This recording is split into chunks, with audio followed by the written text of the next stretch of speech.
Hello friends, welcome back to the lecture number 6 of basic organic chemistry.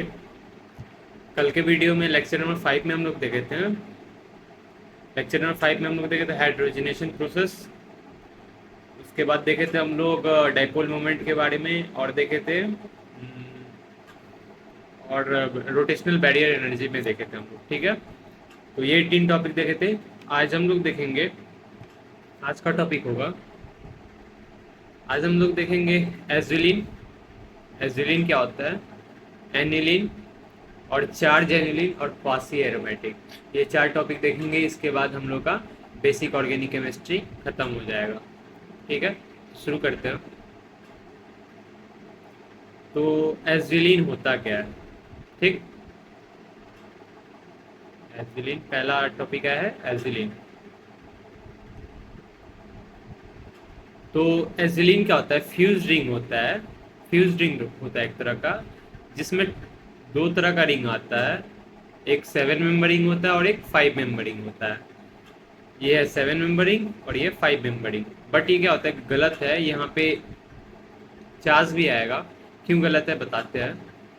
ये क्या हो रहा है, 2 4 6 पाई इलेक्ट्रॉन से क्या हो रहा है, एरोमेटिक हो रहा है। ठीक है, बट यहाँ पे 4 पाई इलेक्ट्रॉन से क्या हो रहा है, ये एंटी एरोमेटिक हो रहा है। तो हम लोग पढ़े थे aromatic plus anti aromatic is equals to anti aromatic, ये हम लोग पढ़े थे। तो ये तो सबसे स्टेबल, सबसे अनस्टेबल होता है एंटी एरोमेटिक। तो ये तो गलत हो जाएगा, ये तो रिंग स्टेबल ही नहीं होगा। तो ये फॉर्म नहीं करेगा। नहीं करेगा तो क्या होगा, ये पाई बॉन्ड कॉन्जुगेशन में चला जाएगा।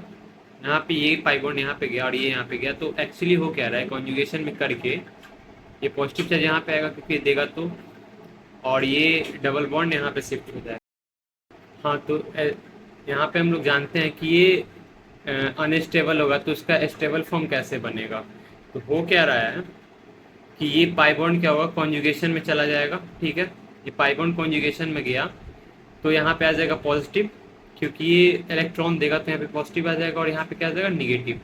ठीक है, यहाँ पे पॉजिटिव आ गया, यहाँ पे निगेटिव। अब अगेन ये पॉजिटिव यहाँ पे कॉन्जुगेशन में चला जाएगा तो यहाँ पे पॉजिटिव आ जाएगा। ठीक है, ऐसे ही कॉन्जुगेशन में करते करते 7 मेंबर रिंग पे बन जाएगा पॉजिटिव चार्ज और 5 मेंबर रिंग पे बन जाएगा निगेटिव चार्ज। ठीक, तो इसका एक्चुअल जो एजिलिन होता है वो उसका स्ट्रक्चर ऐसे होता है, 7 मेंबर और 5 मेंबर का। एक 7 मेंबर का बनता है रिंग और एक 5 मेंबर का बनता है ऐसे। ठीक, यहाँ पे निगेटिव चार्ज आता है और यहाँ पे पॉजिटिव चार्ज आता है। इसको कहते हैं हम लोग एजिलिन।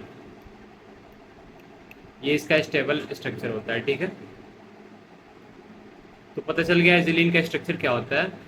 अब क्या हो रहा है, यहाँ पे ये हो जाएगा 6 मेंबर, ये 6 पाई इलेक्ट्रॉन से क्या हो जाएगा, एरोमेटिक, और ये भी 6 पाई इलेक्ट्रॉन से क्या हो जाएगा, एरोमेटिक। तो ओवरऑल क्या आ जाएगा, एरोमेटिक।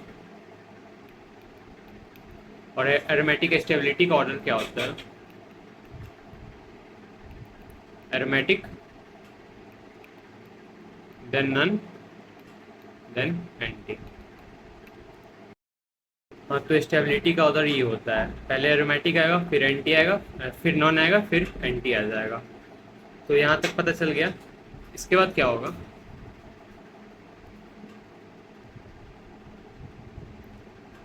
ये तो पता चल गया after resonance in case of azulene इसका 7 मेंबर पे क्या आ जाएगा, पॉजिटिव चार्ज आ जाएगा, और 5 मेंबर पे क्या आ जाएगा, निगेटिव चार्ज आ जाएगा। ठीक है, it is highly polar in nature. ये क्या होता है, ये हाईली पोलर होता है। ठीक है, generally all hydrocarbons are non planar in nature and insoluble in water except azulene which are highly soluble in water. Azulene क्या होता है, जनरली हाइड्रोकार्बन्स क्या होता है, इनसॉल्युबल होता है, बट एजिलिन के केस में चार्ज आ जाता है, उसके कारण क्या हो जाता है, वो सॉल्युबल हो जाता है वाटर में। ठीक है, तो एजिलिन इतना ही था। एजिलिन में बस जानना था हम लोग को कि ये फ्यूज रिंग बनाता है जिसमें 7 मेंबर रिंग होता है पॉजिटिव चार्ज और 5 मेंबर रिंग होता है निगेटिव चार्ज। इसको कहते हैं हम लोग एजिलिन। ठीक है, अब आता है एनिलीन। एनिलीन हम लोग स्टार्टिंग में देखे थे, बट यहाँ पे कुछ ये आएगा, एक्सेप्शन आएगा जहाँ पे एरोमेटिक से चला जाएगा नॉन एरोमेटिक में, वो भी देखेंगे केस यहाँ पे। तो एजिलीन में होता क्या है, हम लोग देखे थे कि जितना नंबर ऑफ कार्बन होगा उतना ही नंबर ऑफ हाइड्रोजन होगा, ठीक है। तो उसको हम लोग कहते हैं एनिलीन, सॉरी एनिलीन। तो नेमिंग इसका क्या होता है, number of carbon into aniline. Suppose यहाँ पे कितना हाइड्रोजन है, 6 हाइड्रोजन है, और कार्बन भी कितना है, 6 है। तो 6 हाइड्रोजन और 6 कार्बन दोनों इक्वल है, तो ये एनिलीन हो जाएगा, ठीक है। तो एनिलीन को कैसे लिखेंगे, 6 एनिलीन, 6 एनिलीन, इसी को बेंजीन भी कहते हैं। सपोज यहाँ पे 4 कार्बन है, ठीक है, 4 कार्बन और 4 हाइड्रोजन भी है, तो इसको लिख देंगे 4 एनिलीन। यहाँ पे क्या, यहाँ पे भी 8 कार्बन है और 8 हाइड्रोजन है, तो इसको कह देंगे 8 एनिलीन। वैसे ही जितना जितना नंबर ऑफ कार्बन होगा उतना ही नंबर ऑफ हाइड्रोजन होगा, उसको हम लोग एनिलीन बोलते हैं, ठीक है। अब होता क्या है, एक्सेप्शन कहाँ आता है, पहला तो ये पता था कि टफ शेप बना लेता है ये, तो ये नॉन एरोमेटिक चला जाता है, ठीक है, टफ शेप बना के ये चला गया नॉन एरोमेटिक में।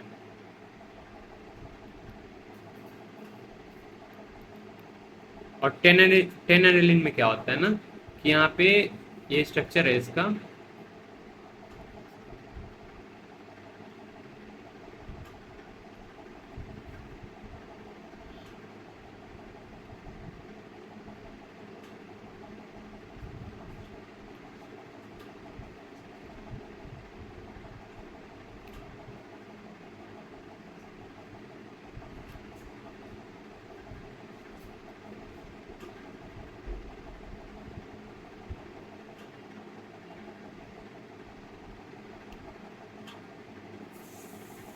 होता क्या है, ये इसका स्ट्रक्चर है,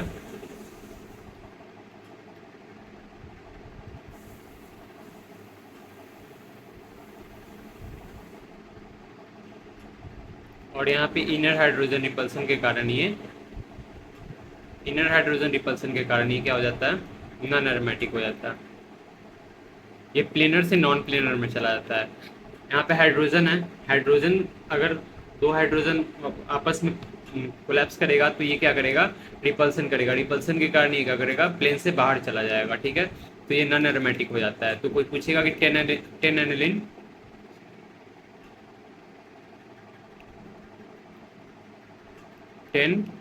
एन्यूलिन होता क्या है, तो ये होता है नॉन एरोमेटिक। कारण क्या हो जाएगा, due to inner hydrogen repulsion, due to inner hydrogen repulsion, ठीक है, ये कारण हो जाएगा इसका। तो 10 एनिलीन का समझ में आ गया कि ये इनर हाइड्रोजन रिपल्सन के कारण ये क्या हो जाता है, नॉन एरोमेटिक हो जाता है, ठीक है। अब आता है 12 एनिलीन, यहाँ पे भी सेम कंडीशन है, इधर भी इनर हाइड्रोजन रिपल्सन आ जा रहा है, यहाँ पे भी इनर हाइड्रोजन रिपल्सन आ जा रहा है, जिसके कारण क्या हो रहा है, ये भी नॉन एरोमेटिक चला जा रहा है, ठीक है, ये भी प्लेन से बाहर चला जाएगा, तो यहाँ पे नॉन एरोमेटिक आ जाएगा। तो एक और पॉइंट आ गया कि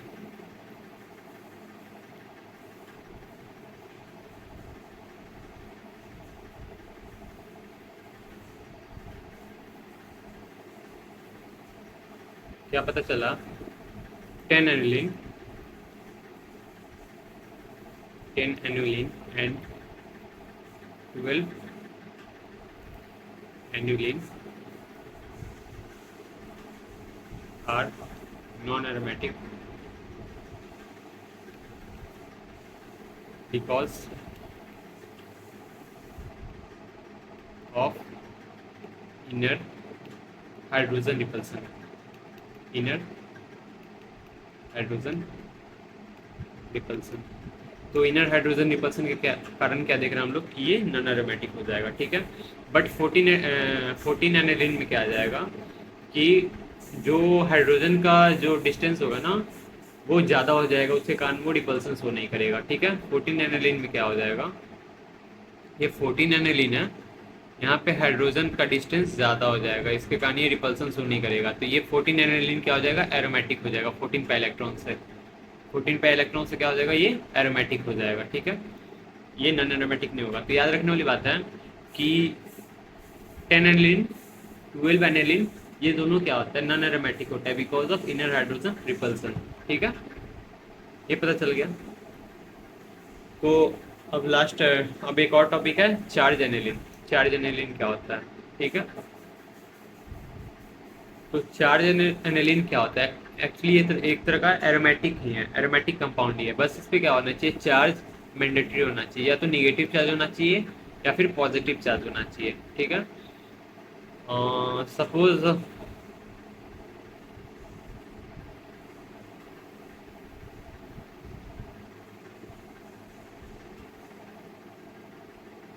अब आता है क्वासी एरोमेटिक। ठीक है, all charge aromatic compound is known as quasi aromatic.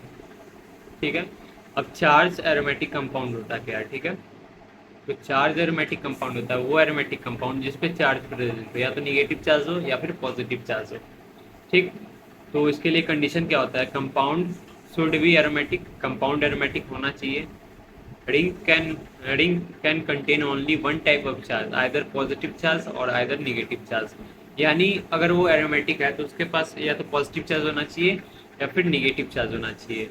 कह रहा है डिफरेंट टाइप का आइटम होगा, उस पाई बॉन्ड को क्या करो, पहले उसको आयोनाइज करके तब देन डिसाइड करना है कि किस टाइप का चार्ज आ रहा है। ठीक है, तो ये 3 रूल कह रहा है। ठीक है, सपोज ये एक्स है, यहाँ पे वाई है, और बोले हुए वाई ज़्यादा इलेक्ट्रोनिगेटिव है एक्स से, तो यहाँ पे वाई पे क्या जाएगा, निगेटिव चल जाएगा, और ये एक्स पे क्या जाएगा, पॉजिटिव चल जाएगा, और ये बॉन्ड टूट जाएगा। ठीक है, ऐसे करना है। तो जस्ट लाइक एग्जांपल देख लेते हैं हम लोग कि क्वासी एरोमेटिक कहते किसको हैं। तो क्वासी एरोमेटिक के लिए सबसे पहला कंडीशन क्या होना चाहिए कि वो एरोमेटिक होना चाहिए। ठीक है, एरोमेटिक होना चाहिए। तो ये कंपाउंड एरोमेटिक है, हाँ 2 इलेक्ट्रॉन से एरोमेटिक है। ठीक है, और यहाँ पे 1 टाइप ऑफ चार्ज प्रेजेंट है, तो ये एरोमेटिक भी होगा और क्वासी एरोमेटिक भी होगा। ठीक है, इस पे आते हैं, ये क्या एरोमेटिक है, हाँ ये 6 इलेक्ट्रॉन से एरोमेटिक है, और एक type only 1 type of charge present है, तो ये भी क्वासी एरोमेटिक होगा। ठीक है, ये भी 6 इलेक्ट्रॉन है, एरोमेटिक होगा, और एरोमेटिक के साथ ही क्वासी एरोमेटिक नहीं होगा क्योंकि यहाँ पे चार्ज प्रेजेंट नहीं है कोई। अब इस टाइप वाले एग्जाम्पल पे आते हैं। यहाँ पे क्या होगा, ये ऑक्सीजन है और ये कार्बन है। ठीक है, ऑक्सीजन पे क्या आ जाएगा, निगेटिव आ जाएगा, और कार्बन पे क्या आ जाएगा, पॉजिटिव आ जाएगा। तो ये 6 पे इलेक्ट्रॉन से पहले तो एरोमेटिक होगा। ठीक है, और यहाँ पे ये क्वासी एरोमेटिक भी होगा। ठीक है, ये क्वासी एरोमेटिक भी होगा क्योंकि 1 टाइप ऑफ चार्ज प्रेजेंट है रिंग में। ठीक है,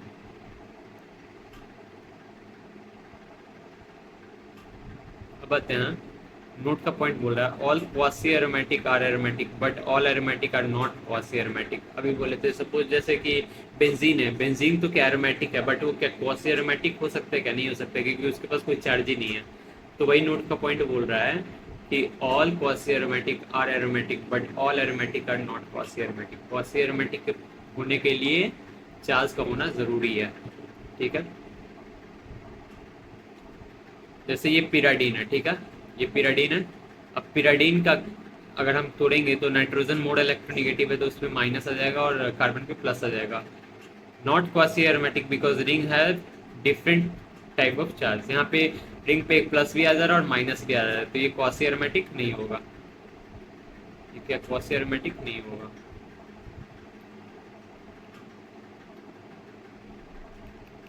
क्वासी एरोमेटिक ये नहीं होगा। ठीक है, सपोज जैसे ये क्वेश्चन कर रहा है, यहाँ पे हाइड्रोजन है, हाइड्रोजन किस फॉर्म में जाता है, प्लस के फॉर्म में जाता है। तो हाइड्रोजन अगर प्लस गया तो रिंग पे क्या आ जाएगा, माइनस आ जाएगा, तो ये क्या आ जाएगा, 6 पे इलेक्ट्रॉन। 6 पे इलेक्ट्रॉन ये तो एरोमेटिक है, और ये क्या क्वासी एरोमेटिक होगा, हाँ क्योंकि यहाँ पे एक टाइप का चार्ज है तो ये क्वासी एरोमेटिक भी हो जाएगा। ठीक है, अगला क्वेश्चन कर रहे हैं, यहाँ Cl है, तो Cl माइनस के फॉर्म में जाएगा तो यहाँ पे प्लस छोड़ेगा, तो यहाँ पे प्लस,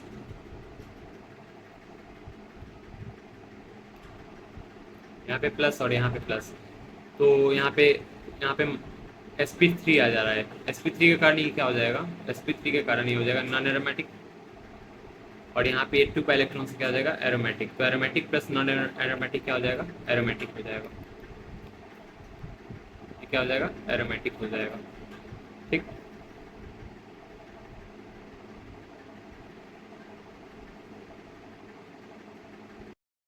तो आज बेसिक ऑर्गेनिक केमिस्ट्री खत्म हो गया। अब इसके बाद कुछ जेई और नीट का क्वेश्चन देखेंगे, प्रीवियस क्वेश्चन देखेंगे, फिर अगले टॉपिक पे आएंगे। ठीक है।